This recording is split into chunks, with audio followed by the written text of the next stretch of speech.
Opo, ano pong pwede nyo maging mensahe sa kanila sa nangyayari? Ang nangyari ngayon, ang masasabi ko lang po, huwag tayong matakot, magsalita, sabihin natin ang totoo, hanapin natin, iharap nila sa taong bayan ang mastermind, sino gumawa nito, tinuturo ng tao eh. Bakit ang ngayon? Ang yawa, ihulong ito, ihulong, kasuhan to. Ilalaglag din ngayon mga gawa niya. At yung mga ginamit. Sino mga ginamit? Contractor, engineer.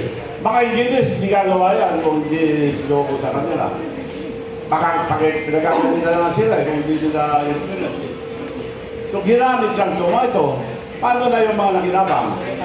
Hindi niya sinabi. Sino mga nakinabang? Nasaan mga nakinabang? Nakalilis sa ibang bansa. Hindi niya minimensyon. Minensyon lang yung pinsang buo niya. Nakaranta. There was a time na ating mga president humarap din sa paglilitis. So tingin nyo si President Marcos ay haharap din sa paglilitis sa mga bagay na hindi pa napapatunayan? Lilitisin. Makukulong yun, lilitisin. Parang ito.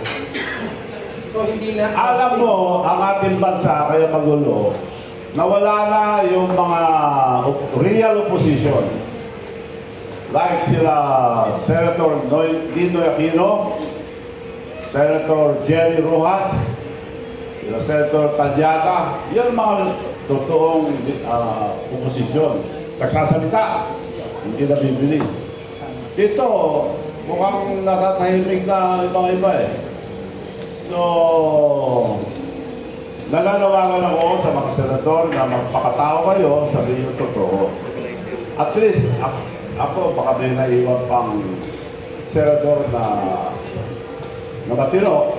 Kaya sa susunod na eleksyon, mamili po kayo ng senador na hindi basta-basta. Na talagang may prinsipyo. So ano nangyari? Wala nagsasalita. Pakukulong kayo sa pinapili. May mga bagay pa ba na dapat malaman ng ating taong bayan na ang inyong mga information na dapat makarating din sa kanila na hindi namin alam? Marami. Ako mahirap naman sabihin natin ito. Amen. Pero yung natanong natin mga media ngayon, so invite natin ang ating mga kaibigan dito sa ating mga media outlets. You can have your two questions. Kindly state your name and kung anong broadcast agency o radio station yung question ninyo or manong. Ayan. Arinig ko lang manong. Well, good afternoon po, Governor Chabi. Sininyo po from Hataw.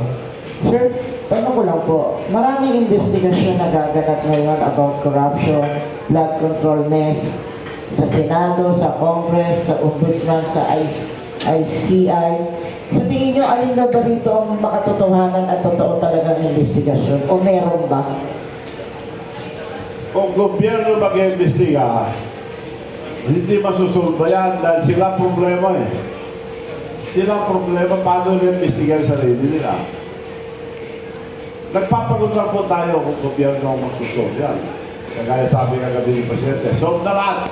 Pakukulong yan. Wala nang kaligayahan. Pero, I don't believe that this problem will be solved by the government. That the problem is the government. Are you saying na ito ay isang teleserye script lamang ang lahat? Teleserye daw, script lamang ba lahat? Oo. Pero yung gawa ng pelikula ito. Magandang pelikula. Mahaba ito. Pero sino kaya nag-finance ng movie na yan? Marami ang pilipinas yan. Sabi yung movie. Follow-up question, okay na? Alright. Magandang tanghali po, Governor Manong Chabi. Big Sunita po from the 25. Sir, gusto ko lang malaman ang reaction po ninyo dahil sa Senate Blue Ribbon Investigation ngayon, nagpadala ng video message mismo si Saldico from America na doon ay sinasabi niya na handa na niyang isiwalat lahat kung sino talaga ang mastermind nitong kontrobersiya sa flood control projects. Kaya daw siya kasi nagtatago, pinagbabantaan ng kanyang buwan. Totoo yan, maganda yan. Depende kung anong ituturo niya. Baka tuturo niya AI. Pero kung ituturo niya tunay, bigyan pa natin ang medalya, sabi ko, ginamit lang siya.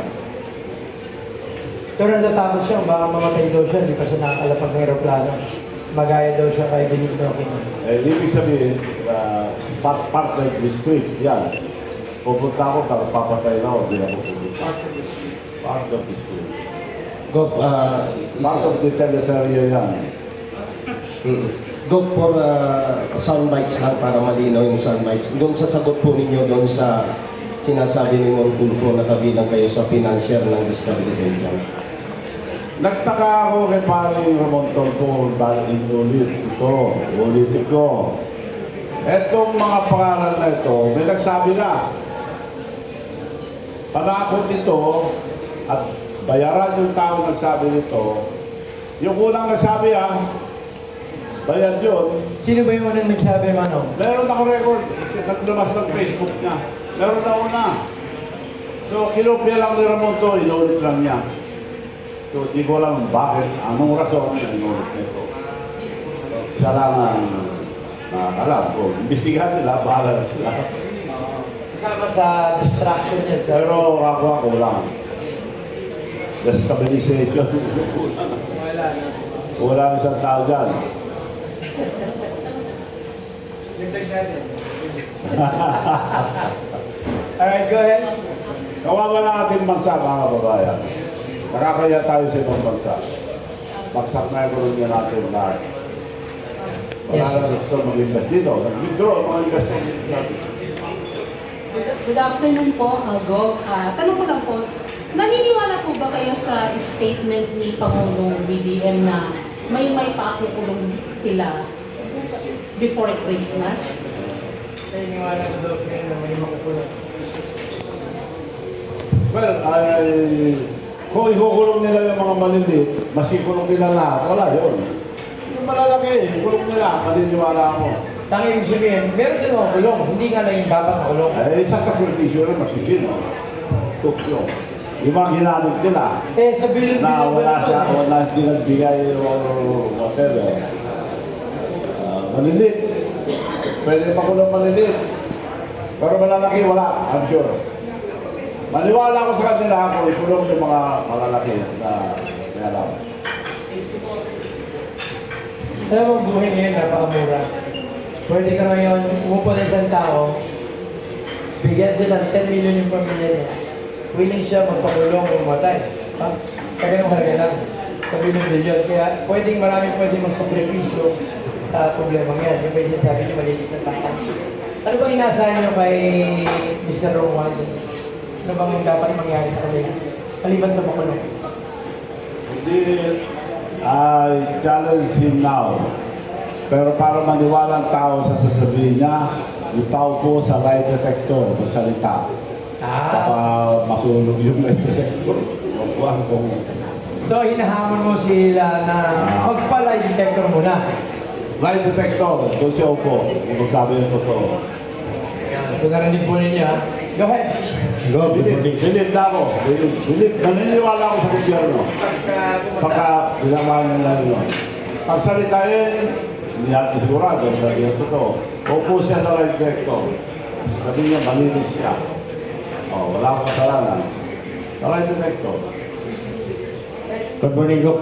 Kung matatandaan niyo po, binigyan mo ako ng kopya ng mga ebidensya ng flood control at iba pang projects sa Ilocos Norte.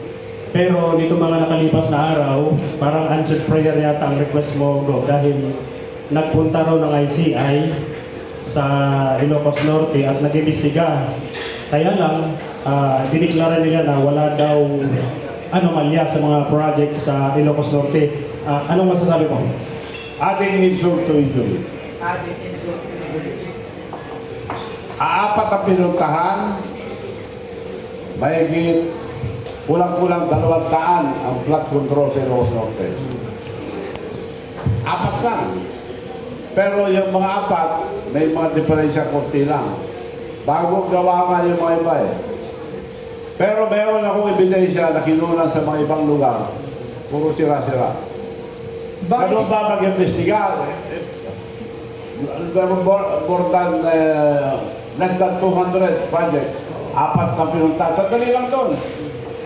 Sandali lang sila. Malis na. Tapos, walang blood control.